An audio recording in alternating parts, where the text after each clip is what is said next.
Absence makes the heart grow fonder, especially when you want to supersize and grow your business. How can you use this idiom, this expression, to build the business that you're working on building or wanting to build? This idiom has been around, of course, since ancient Rome.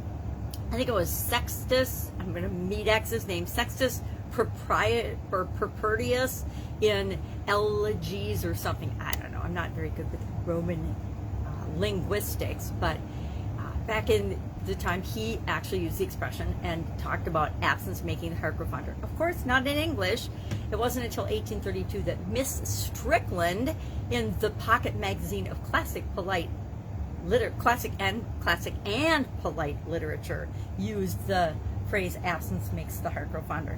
This got me to thinking today about idioms, and there's a debate as to whether they are true or not. The same is true of Proverbs. People discuss whether Proverbs are true or not.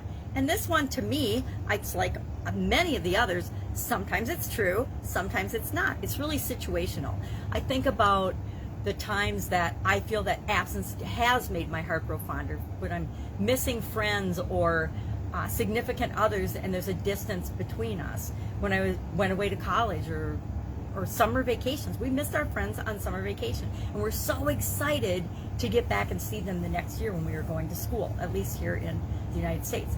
I gotta believe that there are a lot of kids going through and missing out on the experience of absence making the heart grow fonder, as are their parents during COVID-19.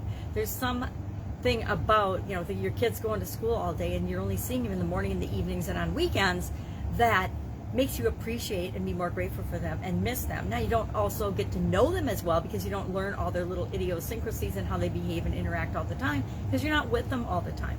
So COVID-19 is both a curse and a blessing to many, in that we're spending a lot of time with people that we love and care about, but we haven't ever really spent that amount of compact time together.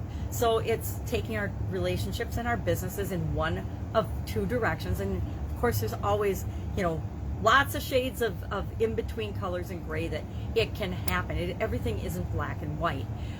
But long-distance relationships. I had a long-distance relationship with my now ex-husband for about a year.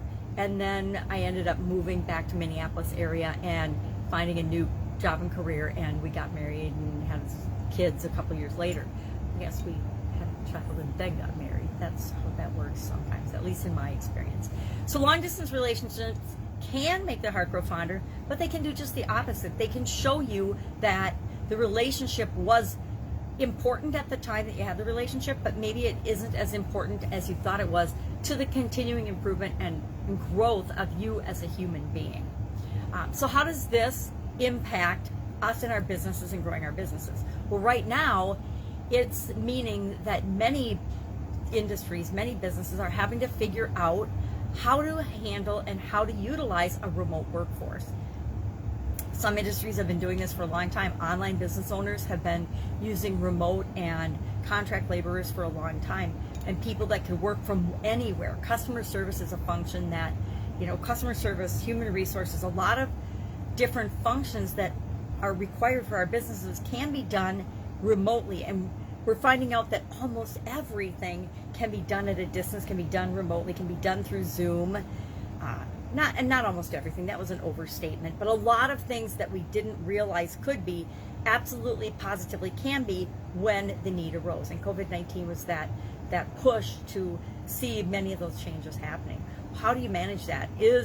Are you missing your coworkers? I know that when I first started working remotely, when I left corporate America to strike out on my own and just run my own businesses for the rest of my career, the one thing I missed most was always the people. It was the people, the expertise, the relationships, the camaraderie, the ability to, just pick up the phone and call an expert in a certain function that might not be my strength and just get an answer or some coaching and advice on what to do or how to handle the situation. That is the thing that I miss the most, and absence definitely made my heart grow fonder with respect to corporate America, because I missed some of the structure and some of the systems that were in place. Now, I learned to recreate those in my own organizations, but until I did that, there was that gap that I was always trying to fill.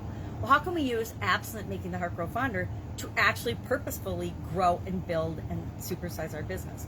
One of the best examples of that I see in corporate America and in the world of supply and demand is supply and demand.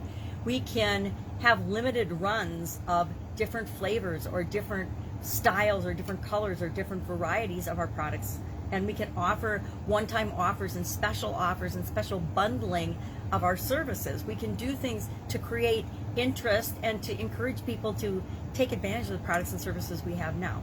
One of my favorites that I just came to mind as I was thinking about this today is Lady Boss Weight Loss. They do various flavors of their protein shakes, and they have limited runs of them.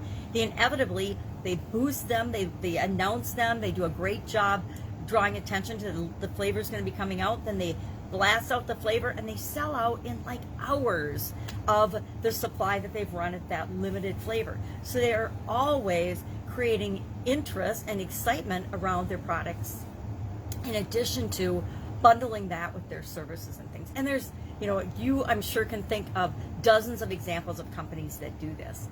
Supply and demand is one of the quickest, easiest ways to create interest and buzz about your brand, about your company, about your business.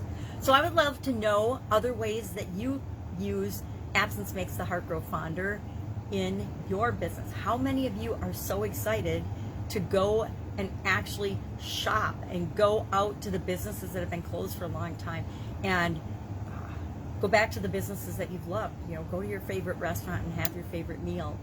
It's been a long time for many of us, and so absence is definitely, and COVID-19 is definitely increasing the absence and the fondness that we feel towards certain brands and certain companies, right? So make sure that whenever there's an absence, whenever anything comes up, that people remember you. And that's another thing. Remember to keep in touch with the people that you serve, with your customers, especially your best customers, because our goal is always to create long-term repeat business, lifetime customers. No matter what your business is, there's a way to do that and create that. That's it. Have an amazing day. I will be with you tomorrow with another interesting idiom. What does it mean? Where does it come from? And how might you use it in your business as well as in your life? Have a great day.